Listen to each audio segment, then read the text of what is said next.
and welcome to another video. I am Simply G, and today I'm going to be showing off all of my pickups for the last half of February.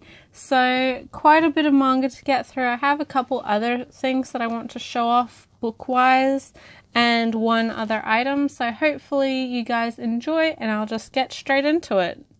First up, we have a Nendoroid, and Nendoros aren't really things that I buy super duper often, mainly because I do prefer scale figures, generally 1/8 or larger, but this character is one of my favorites, certainly one of my favorites from the show he's from, and I knew that I wanted to pick him up. I don't dislike Nendos, I actually really do like them, but I found that for me personally, I don't really utilize them to the biggest of their potential, because when you buy Nendos you get several face plates, you get several arm and leg pieces, so you can pose them around very often and in very different types of poses. And unfortunately for me, I tend to just set them up and forget about them. I don't really play around with them or anything like that, so I've sort of slowly pulled myself away from Nendos. But when this Nendo was announced, even though I had resisted up until that point in buying characters from that show, from the Nendo line, I knew I had to pick him up. One, because I don't think he's going to get a scale figure. I'm not even sure about like a prize figure or anything like that. So I decided to get Pitchit Chulinot from Yuri on Ice. He is Yuri, the main character's best friend, the Thai, obviously male senior skater, and is just adorable. He comes with 3 faceplates, a bunch of different arms. As you can see, he comes with his very well-used selfie stick and his phone. He also has a separate piece holding his phone, and one of his signature hamsters that can sit on top of his head as well. Because this is the, I need to make sure he stays in focus, because this is the Good Smile store exclusive, or I bought him from the store, so it came with an extra piece, and that is his black face mask, which is seen in quite a few of the episodes. He wears it whilst he's traveling, and I haven't put it on him right now because I don't really want to. This is the outfit that he does have when wearing that black face mask though, and obviously this is sort of his more casual wear. He also comes with the hat that he wore with this outfit. So if you've seen the show, this is sort of the clothes that he wore in Beijing. So yeah, I really like this character. This is a show full of great characters. We already have 3 versions of the main character Yuri. We have 2 versions of the other Yuri, Yurio, the Russian one, and we also have 2 versions of Victor, a skating one and a coach one, I believe, as well as Otterbeck in sort of normal or training clothes as well. So Pitchit is the most recent of this line. I am expecting that there should be like a Chris probably in the future, considering he is a pretty major and beloved character. I'm not sure. We'll have to see. But I don't think this figure will be the last of this series line. And I really like how he has sort of his selfie poses. It's very on brand and very in character for this little guy. Going into the manga, we have the most recent volume of one of my favorite series, which is technically still ongoing. The main story is over, but we are getting an additional final volume, so volume 14 in Japan, full of side stories and like epilogue, I believe. But that is Devil's Line, volume 12 by Ryo Hanada, and this is being released by Vertical in English.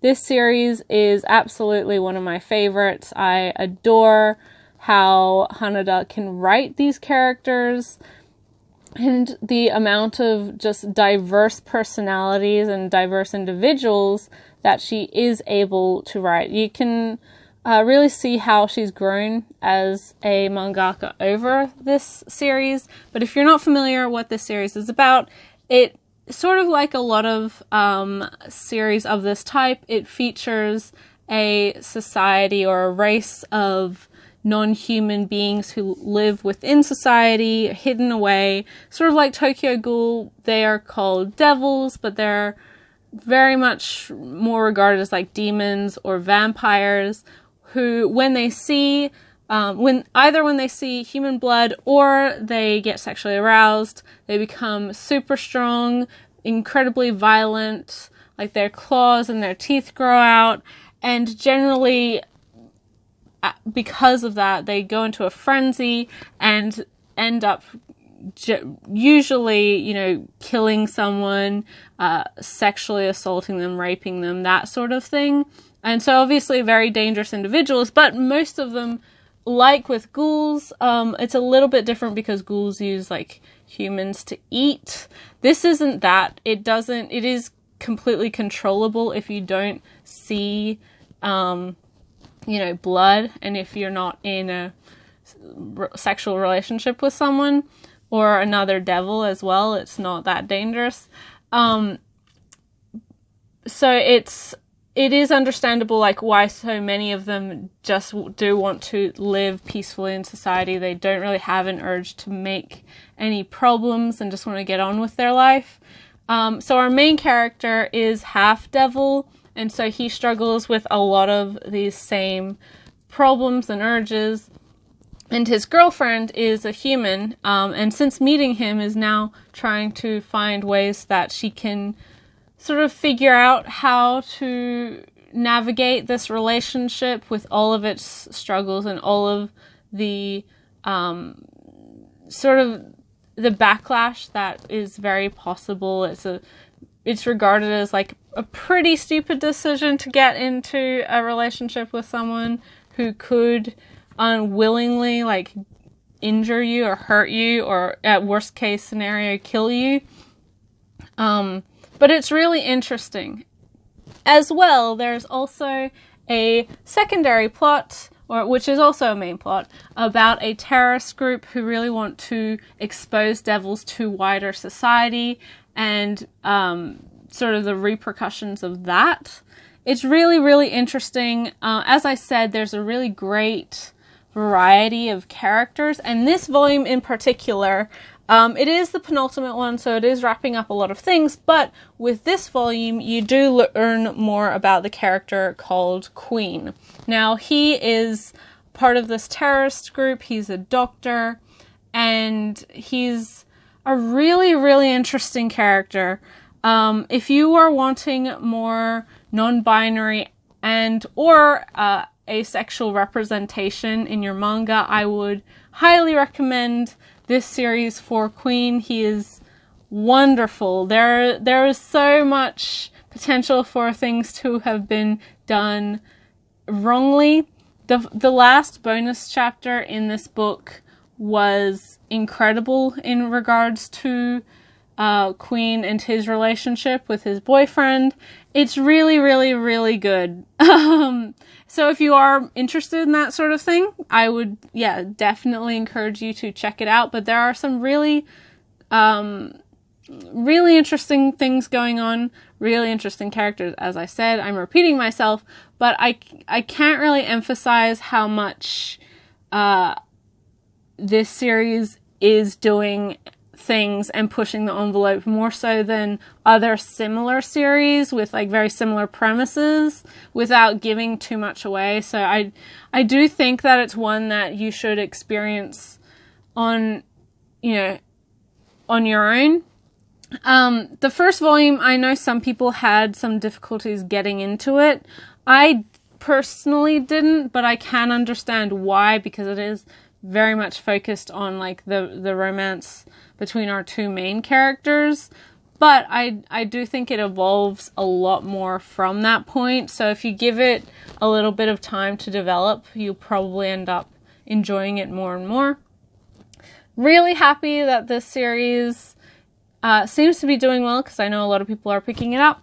and I would not recommend the anime for this one. It is pretty bad. I would say one of this manga's best points is the pacing of it and how well it lays out, like posing a question, giving an answer, posing another question type of thing, which the anime just totally ruins.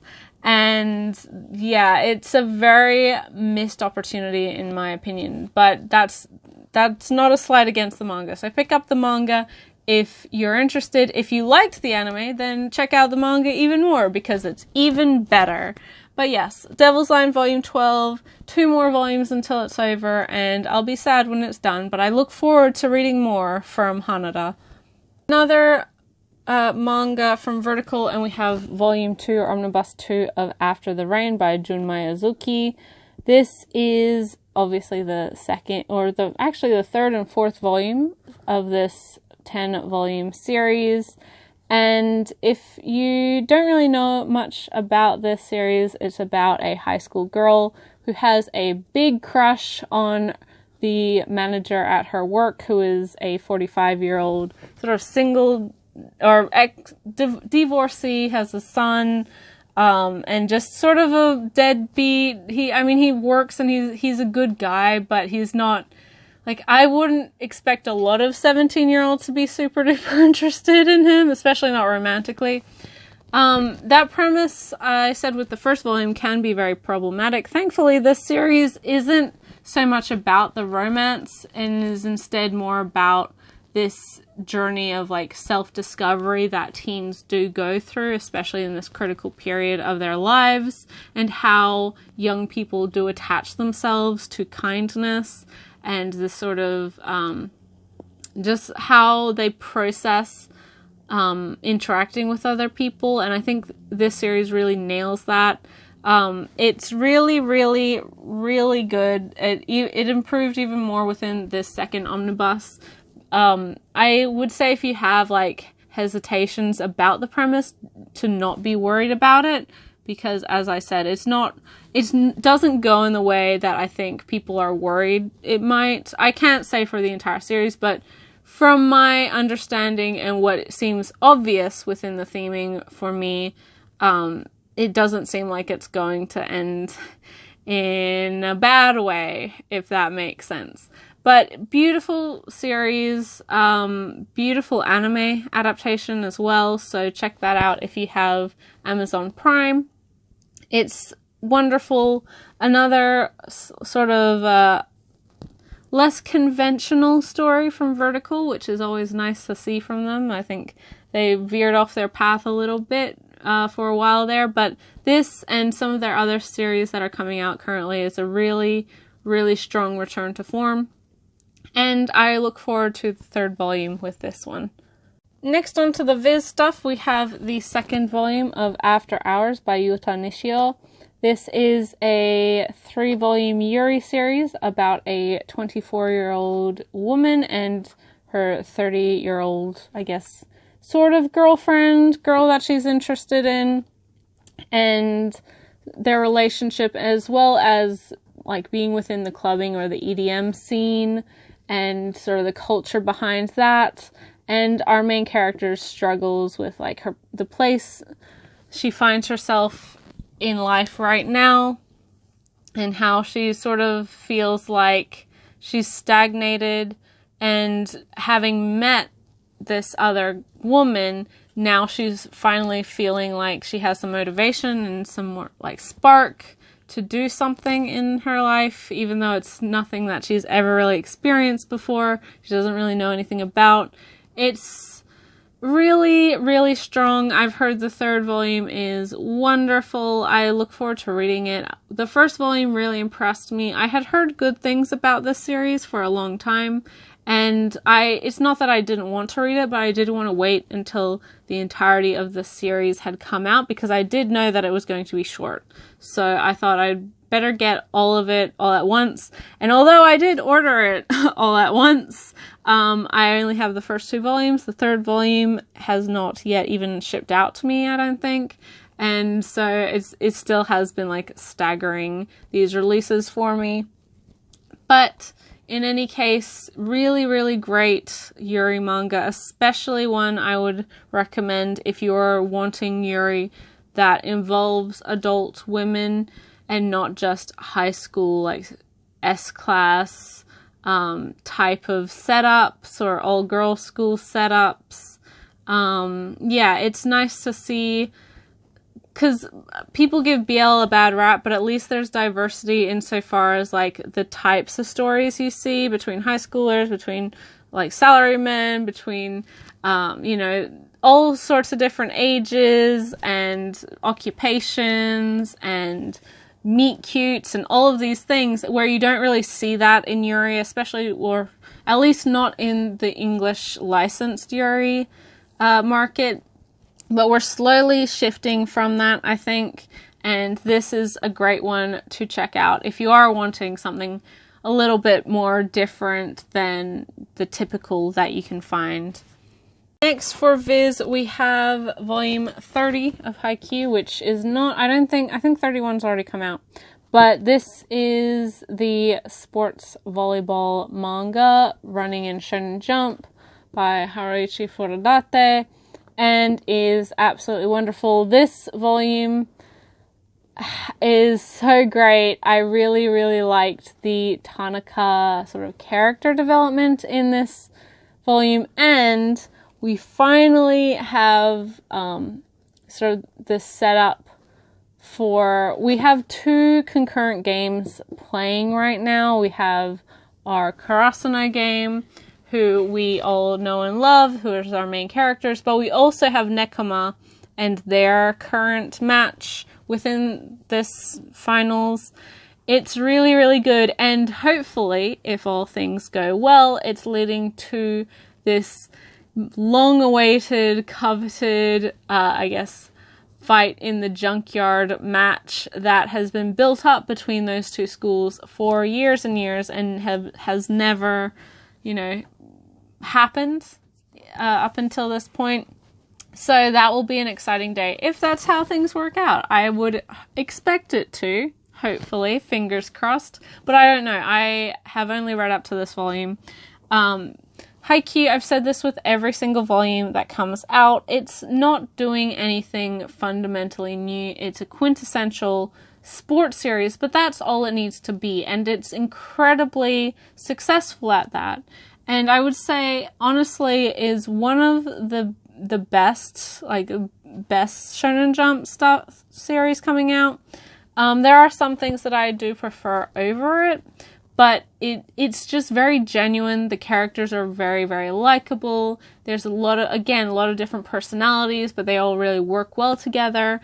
It feels very familiar in a good sense. It feels like you are a part of this group, a part of this friendship and this team, and every character is memorable regardless of whether they're Karasuno or not. And that's an incredible feat when you do have so many characters, so many other schools and teams. There, Aoba Josei, for instance, are very, like, prominent figures, and I would say some of their members are incredibly impactful and well-loved within this series. Nekama, of course, but even, like, Datako, and, like, there's so many, so many, and all of them have very fun ways that they play, fun ways that they interact with the opposition, and just all sorts of little quirks and things that you can really, really enjoy. But yes, this was a really strong volume because of the Tanaka stuff, the character development of his character, because he's really, up until this point, he's definitely, he's a fun character, beloved character, and very, I guess, sort of well-respected, reliable, but he is generally seen as, like, the fool. He's just the idiot guy who's, you know, wants a girlfriend, but you sort of forget that he is one of the strongest players on the team, and because of his personality, you can forget, like, he may be struggling with certain things. This volume was really, really good. I really liked it. And yeah, so I am looking forward to more Haikyuu, and I don't know if I said this before, and this is probably going to be the last physical volume that I pick up for a while. I'm not dropping this series, but I am going to put it on hold for a little bit. I'm still going to be reading the series through the Shonen Jump app, but because of that, it's not an immediate, like, day one purchase for me for this series. Obviously, this series is incredibly popular. It doesn't really need my support because this is a series that a lot of people love, a lot of people are buying, and is in, you know, I would assume be doing very, very well. So, yeah, I can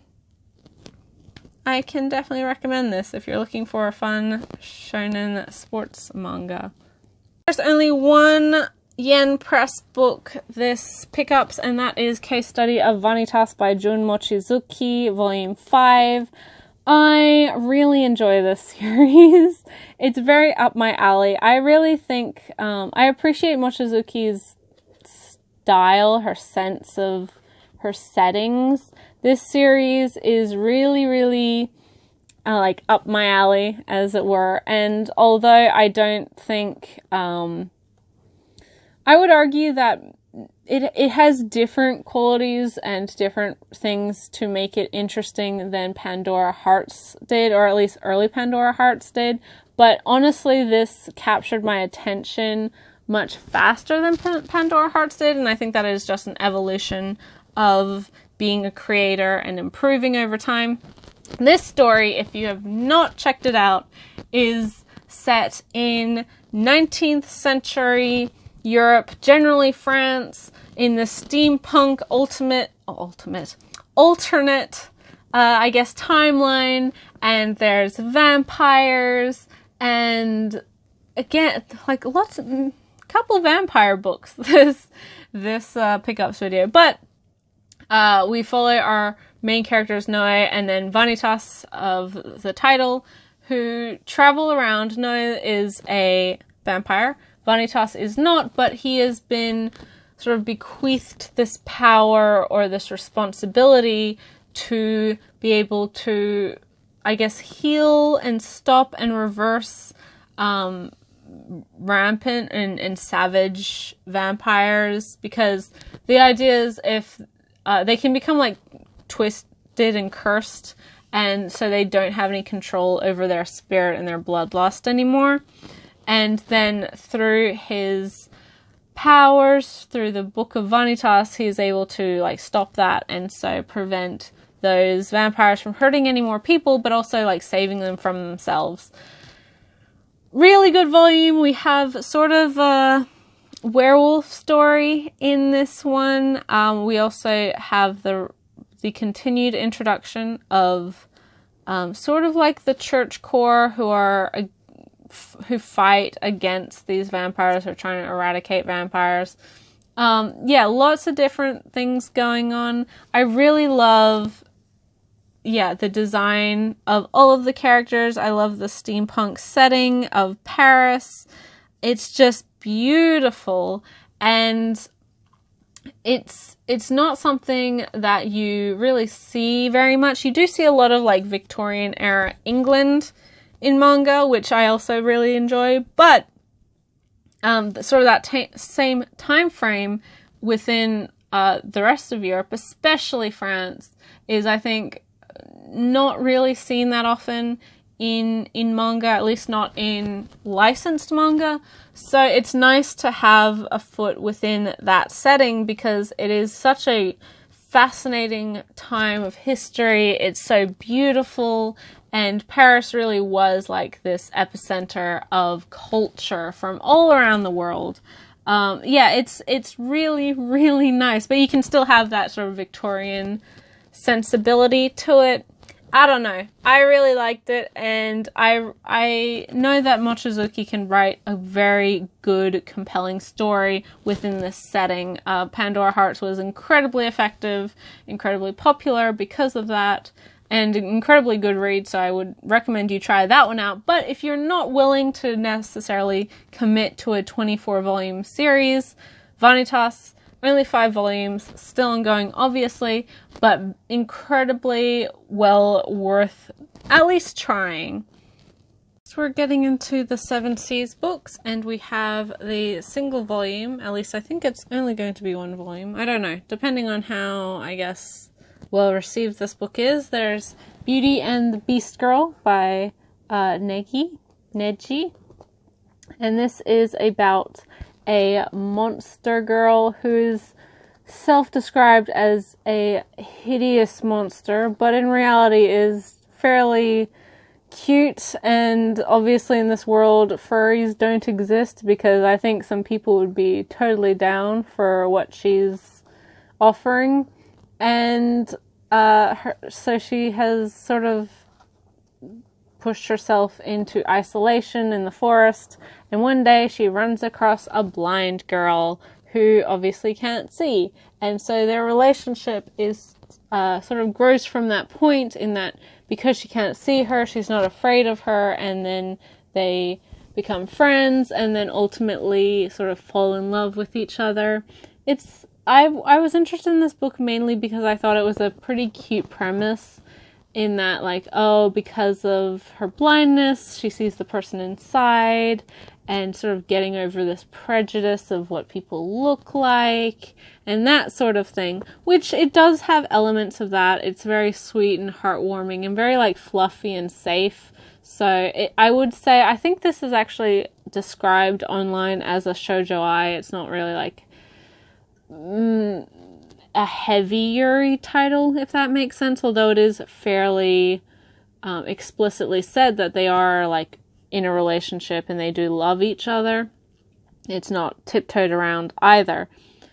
But we also, with this story, have a pretty interesting through plotline about this other character's blindness and her family, and some conflict there, so it's really interesting. It does actually give a bit more meat to the story, even though it's only 4 chapters long, and the premise is pretty simple, so I was pleasantly surprised that we did get more with this particular volume in this series. It's not perfect, but it is very, very, I guess you could argue, heartwarming. It's very much one that you can just, like, cuddle in to bed or into a blanket and just enjoy, sip some tea, and just feel like all warm and fluffy and snuggly at the end of it. Because, as I said, it's just very sweet, very just calm and cute, and even though there is some conflict that's presented, it's never, like, stressful to read or anything like that. And our 2 main characters, our main couple, are very interesting. They've got an interesting dynamic going on.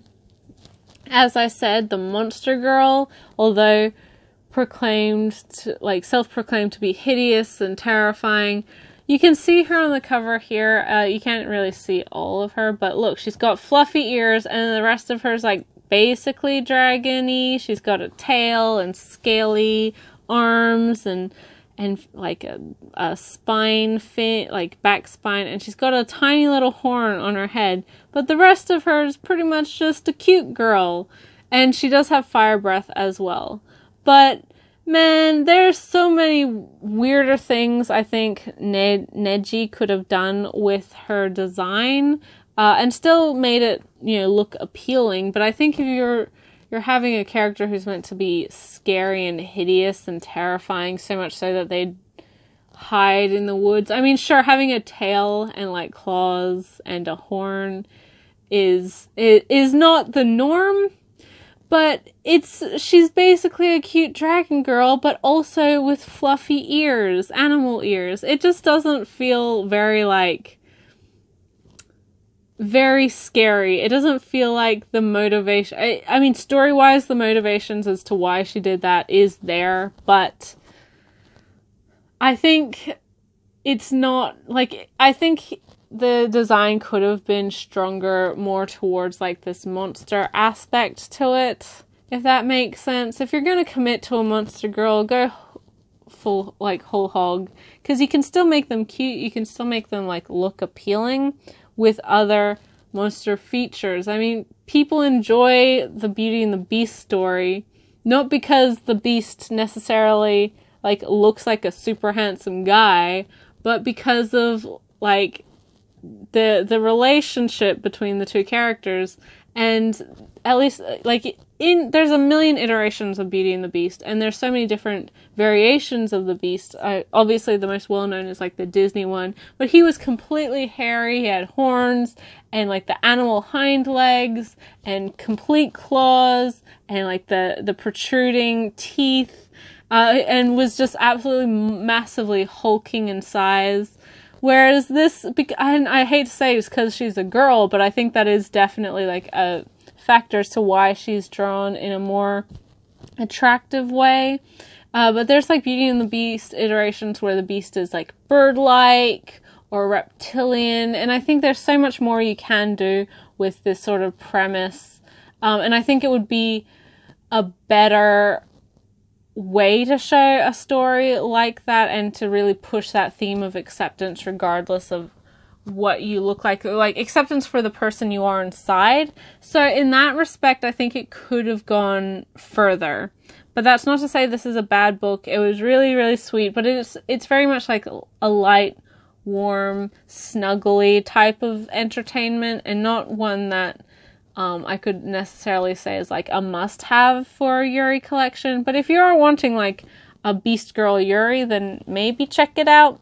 It is good. The mangaka did mention maybe having a second book or having more adventures for these two, and I would be really interested in reading that, because as I said, there are a lot of other things going on in this story that are really good, and it did have more of a plot and more meat to it than I expected. Which really surprised me and impressed me. So I would like to read another one of these books if there ever was one.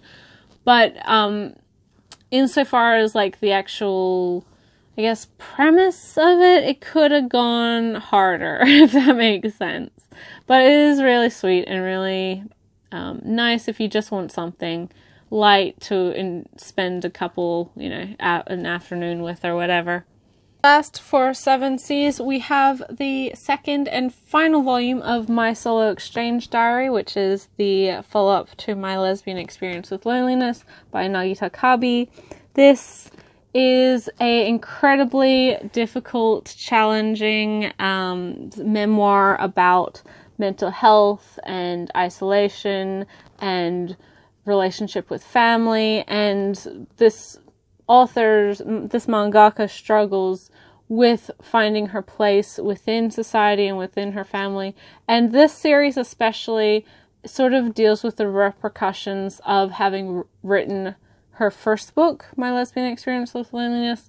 It's interesting to have like a follow-up story to something that was so incredibly well received and impactful and influential and just critically acclaimed all over the world, like My Lesbian Experience with Loneliness. Seeing the immediate repercussions that opened up for this mangaka and the relationship she had with her family. And you see it, obviously, all of these books are memoir, and whether it is through comic or through prose, memoir is a reflection on your life. It's not just, oh, this is my life, this is what's happening to me, because 99% of people don't have interesting lives. They don't have really a necessity for memoir. They're not someone who people would be interested in reading about comparatively to like a celebrity or a very well-known like politician or something like that. But memoir is incredibly popular because it's used as a tool for us or people, writers, to reflect on the events that they're telling and come to some greater realization, some larger truth. And with My Lesbian Experience with Loneliness, Kabi's realization was that she felt like her family and the dynamic of her family really didn't love each other, and that it was a very strained relationship, that her mother wasn't happy in her marriage, that her grandmother hated the whole family, that she was really, like Kabi was the only one keeping the family together. Her father just didn't want much to do with anyone in the family. And so that was her big revelation with the original series, aside from sort of her realization that she was craving sort of human connection, and obviously her struggles with her sexuality and her mental health, and the outlets to that, and this loneliness due to isolation, and the struggle within society of being seen as lonely and not necessarily being able to reach out to people, and from her perceptions of she didn't have that support of family. And this series, My Solo Exchange Diary, was, as I said, an immediate follow-up to the repercussions of that, and how her family sort of reacted to seeing her personal thoughts on the family dynamic for the first time, and how much it hurt her family, and now having to re-examine what her conclusions were with the first book, and reassessing whether or not, she came to the right conclusion, and whether, her family really didn't care about her, didn't care about the family dynamic. And it's so interesting because obviously family is a very, very complicated thing. Memoir is a very complicated thing. Lives, regardless of whose they are, everybody comes across struggles and has their different ways of dealing with them. They have different experiences, and regardless of how privileged, what kind of background you have, people do still struggle with numerous things. They're not the same things, but there are things to be learned from knowing other people's experiences, which is why memoir is so important. But it's so interesting to see a memoir, comic especially, being followed up immediately with another memoir that sort of counteracts and challenges that first memoir, and challenges the mindset that Kabi was in during that period, and sort of the hindsight that she has now, going through a lot of, again, very personal, emotional, hard struggles, and seeing how she needs to reassess her family, and the support that actually was there, and that she never realized or just took for granted. It's so interesting. This book, like all of them, is very hard to read. I would say it's not for everyone, and neither of the previous two books are everyone. All of the books do mention her struggles with self-harm. In this particular book, we have our author, or our POV, our main character, actually being admitted to hospital in order to sort of observe her, and sort of more for mental wellness. She was suffering from a lot of alcoholism, and just a lot of different things. And of course, just her mental health with her anxiety, and not really knowing what she wants to do in her life, and just the pressure that the popularity of the first book put on her, and sort of the mental breakdown from that as well. It's not an easy read, but as a reader, you do want Nagisa Kabi to come out of this a happier person. You always do hope that she can find help, can find improvement, and can find happiness in herself and in her life, and to find that, life is never going to be always happy, and that's, I think, a big thing that some people don't realize. It's okay to not be okay in life, but it isn't okay to allow that to stop you from living life. And I think that's very much what Kabi struggles with. She obviously has very severe anxiety, very severe depressive states.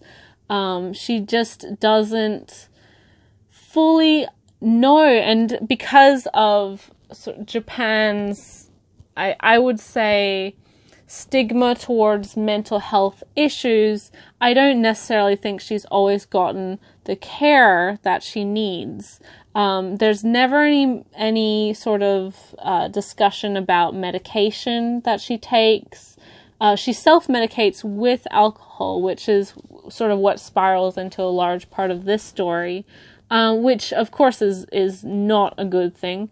But in saying that, she does mention counseling, and the hospital staff, the people who were in charge of where she was staying, were very kind, very accepting, very willing to work with her. But I also think there are certain aspects of mental health care that aren't as accepted, especially in comparison to like the US, the UK, Australia, which even here there's a stigma against mental health. So I can't even imagine what it must be like in Asia, where it is seen as like so much more of a shame upon like society, and you can't talk about it within society, which you can't do necessarily in the Western countries either. But it's such a complicated issue, and the fact that Kabi is such a troubled individual, she has so many pressures and stresses and so many things that are really cries for help, and her body really like fighting against this whole how she functions on a very regular basis when she is in a very depressive state is something that isn't fully addressed, or at least not in a suitable way, or I would say a complete way. So it's heartbreaking, but at the same time you do cheer for Kabi. You want her to get through this. You want her to find her happiness and to build a better life for herself and to find that independence, but also that comfort that she's been searching for throughout these 3 books. And it's an incredibly raw human emotional drama. So obviously it's not for everyone, and it's not something that I can necessarily recommend lightly, but it is powerful, it's important, it's one that has a place and is telling a very important message and giving a very crucial, I think, perspective to this woman's life, to sort of a larger Japanese society, to mental health and her sexuality. It's really, all in. It doesn't hold anything back. It's very visceral, and she mentions everything, especially if it's bad. It gets very, very bad at certain points. And as I said, it's not an easy read. It's not for everyone. I wouldn't say, go out and read it immediately. But if you are a fan of memoir, even if you're not a fan of manga, I would encourage memoir fans to read this. But if you're a fan of human stories, human drama, personal accounts, memoir, and if you've enjoyed or if you've valued the last two books within this series, this is a must read. I'm cheering for you, Kabi. I hope I hope your life continues to get better from here. Finally, for manga, we have some Kodansha books. We have volumes 4 and 5 of Tokyo Tarareba Girls by Akiko Higashimura, which is the current, I guess, English releasing josei of this mangaka, who also did Princess Jellyfish. See on the back as well. And 2. I'll open this one up. I was a little bit behind, obviously, just by 1 volume for this series, because I am a little bit slow. I just couldn't afford it when the fourth volume came out, so decided to catch up this month. I love Higashimura's series. I love her sense of humor, her art style, how, again, human drama, how much characters feel very real and very relatable. You can definitely see echoes of probably Higashimura's own personal life within the series. If you read her author notes in this series and Princess Jellyfish, you do get a pretty clear picture of like her life, her marriages, her relationship with her son, and being like a fangirl, like not necessarily being what people would say a productive member of society, and obviously being a woman of a certain age. It's interesting, and because of that, because I do think this series does draw from a lot of, if not personal experiences, very personal emotions, it's one that a lot of people can relate to, whether you're male or female, because I do think people struggle with this idea of like societal expectations of having had to achieve something by a certain age, and if you haven't, then like, what are you doing? You've missed the boat, or you're not going to amount to anything, which is obviously not true, but it is definitely this widely held belief and this large perception, and every generation you see it. These people who feel like they've already failed because, they don't have, they're still living at home by a certain age, or they're single at a certain age, and then also pressures from family, from friends, because they're getting married, or they've just got a job, or they've finished uni, or, there's so many things that do sort of put this pressure on you, even if they're not, meaning to. But of course you also have the parents who are like, oh, when do those grandkids come? I would love some grandkids. Or, oh, when are you going to find a nice boy type of thing as well. It's very painfully accurate and painfully relatable, but that's what makes it funny. That's why it's such biting humor and why it's so effective.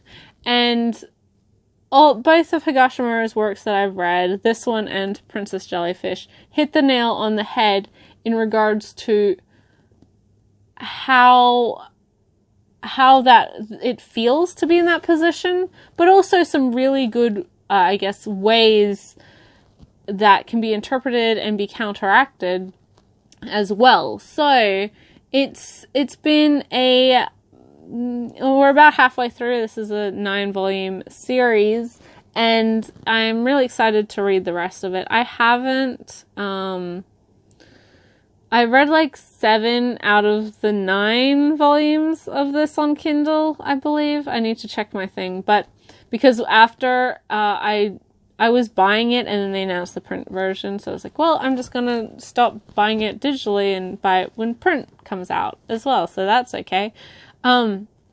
But yeah, so it's one that I think a lot of people will find very funny. I think it's one that can appeal to a lot of people in a lot of situations and a lot of backgrounds and that sort of thing as well. It's just overall wonderful. And okay, I haven't really said what the series is about, but it's about 3 women, 33 years old, friends. All 3 of them at the beginning of the series were sort of single, didn't have much, they perceived they didn't have much going for them. They were sort of stagnant in their jobs. They were, unwed, no children, and they sort of were together, this like in solidarity. So they didn't feel like there was a problem until they were 33 and they feel like, oh no, I only have so many more years before I can have kids. I've sort of hit the wall, hit the glass ceiling, as it were, at work. What do I have to show for my 33 years of life? And so our main character, at least, she makes sort of a a personal goal to be married, or to have a boyfriend at least, but to be married by the 2020 Olympics, which are probably 2-3 years off at the beginning of the series, a couple years off. Which is, you know, that's a ludicrous deadline, but you can see the motivation as to why she'd want to do that. It's very, very good. Both the other characters are really interesting. Their personal dilemmas are also really good to read. And again, Higashimura is wonderful. If you're wanting to read some of the best in josei available in English right now, I would absolutely recommend her work.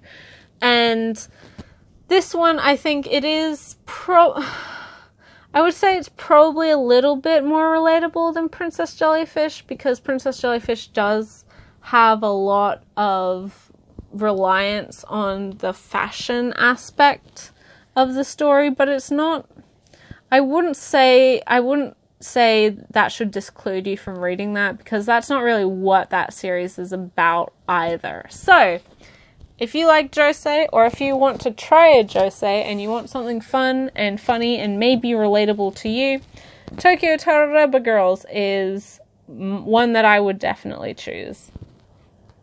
Next, I'm going to show off some books that aren't really, they're not manga or anime related at all, really, but they're kind of relevant. I don't really know how to phrase this, but people have been asking me for a long time to show off just like other books that I get, give my opinions on other things, whether they be comics or novels or whatever. And I've been thinking about it for a while, but I just never really could commit to it because I didn't really ever think there was a good time to, if that makes sense. But with this book and the next book that I'm going to be showing off, I think they fit pretty well with sort of how my channel is and what people expect from me, and I think it's a pretty good bridging book, I guess. So yeah, the first one is, and I'm going to say one of these names terribly, so apologies in advance, but the first book is Bloom by Kevin Panetta and Savannah Gansho. I think that's how you say her name. I'm not sure.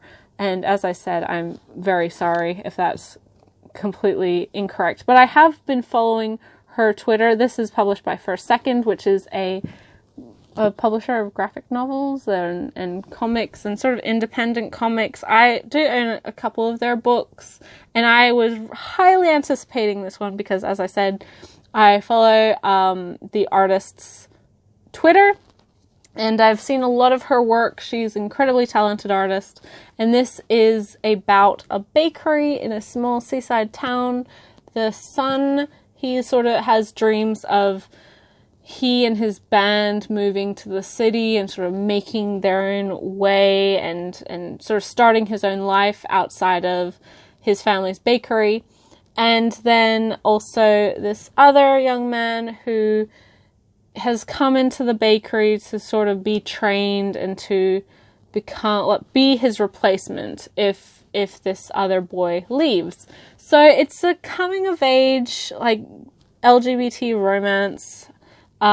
Really, I really like the atmosphere and like how well done this particular book is. As I said, the art is beautiful. It's done in like a, you know, more grayscale, but it's done with the blues. It's so beautiful. And it's just really sweet and lovely and warm. And I absolutely, if you like this type of thing, if you're into this sort of series or story, I would highly, highly recommend it. I need to find I found it right away. We have a cameo from some recognizable characters. But yes, it's a very, very well done book. I think it portrays this certain period of life when you're not sure what you want to do and you just really want to start your own life and get out there and get out from under your family's expectations and find your own way type of thing really well. both of our main characters are really likable. Even though they have somewhat of different personalities, you can tell they're both like really good kids. I say kids, they're like late teens, early 20s, so they're not young. They're young people, but they're not like teenagers. I'd say like the younger one is probably 18, 19, so technically a teen, but he's not like a high school student, if that makes sense. But First Second put out some really great books. I would recommend a lot of their library, actually. And if you are a fan of their books, then this is one to definitely try out. I had 2 friends DM me about this book. One who was very lucky to be able to read like the advanced reading copy, or actually the initial printing copy, because she is friends with a couple like people who are in this community, and so she was able to read it last year. And then my other friend got her copy. She got her pre-order about 2.5 weeks before I got mine. But both of them were like, if you haven't heard of this book, you'll probably like it. You should read it.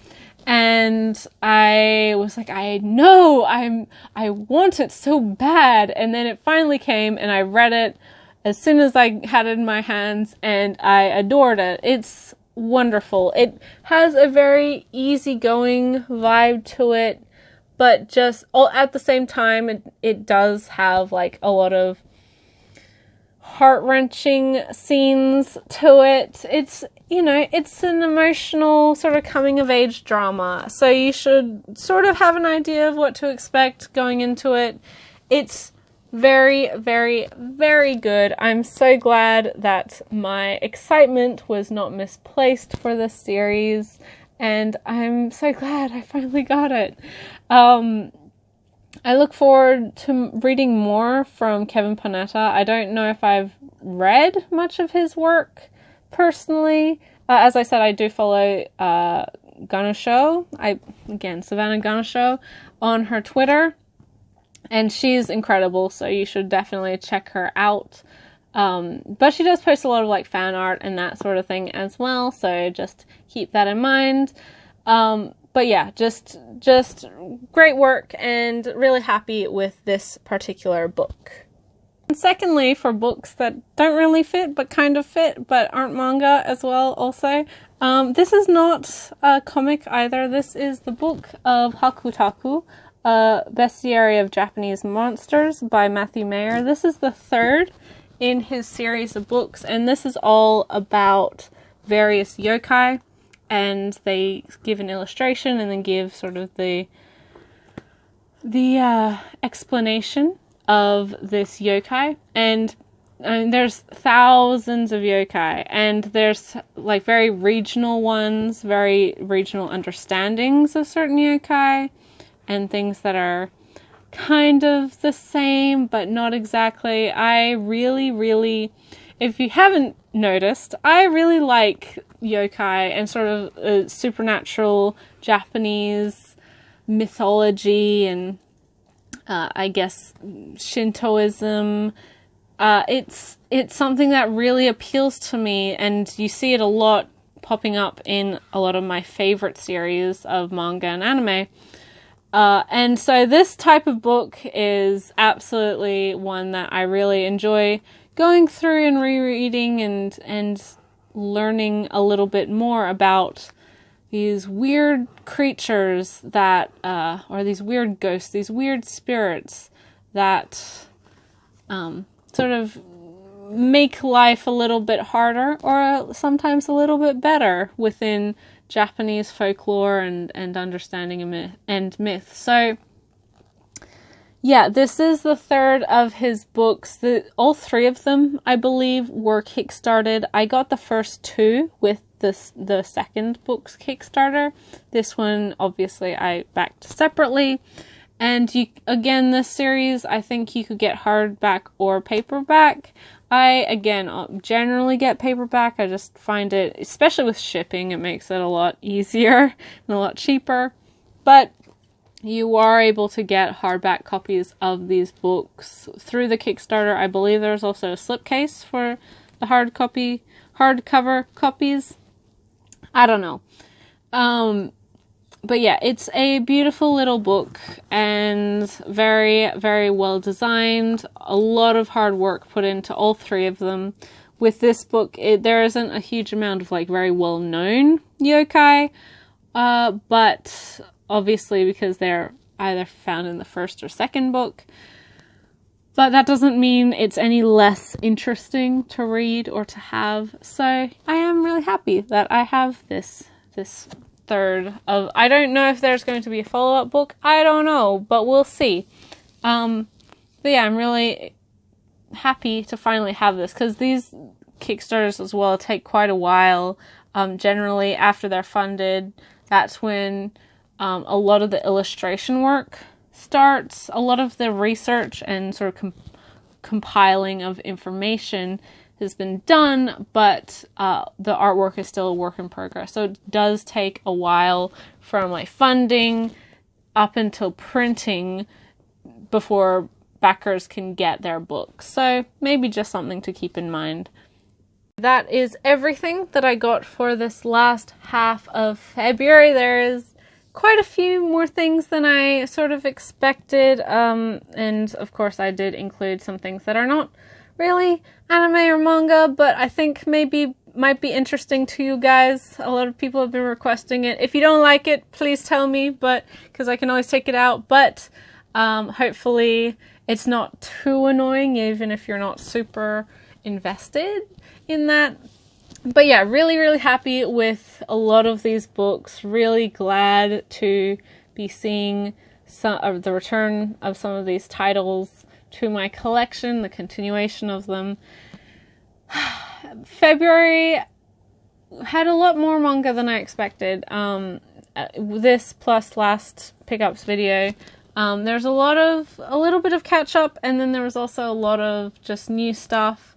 So a pretty even balance. Next month, like I say all the time, I don't know. I have some pre-orders. I do also have some older volumes, so I hope it doesn't... Oh, well, no, it's going to be a big one. March, first of all, March is my birthday month. Just by the way, it's the first here. Right now it's the 1st of March. Tomorrow is my birthday, actually. So, and this doesn't really have any relation to that, because I know I'm not going to get any manga or anything for gifts.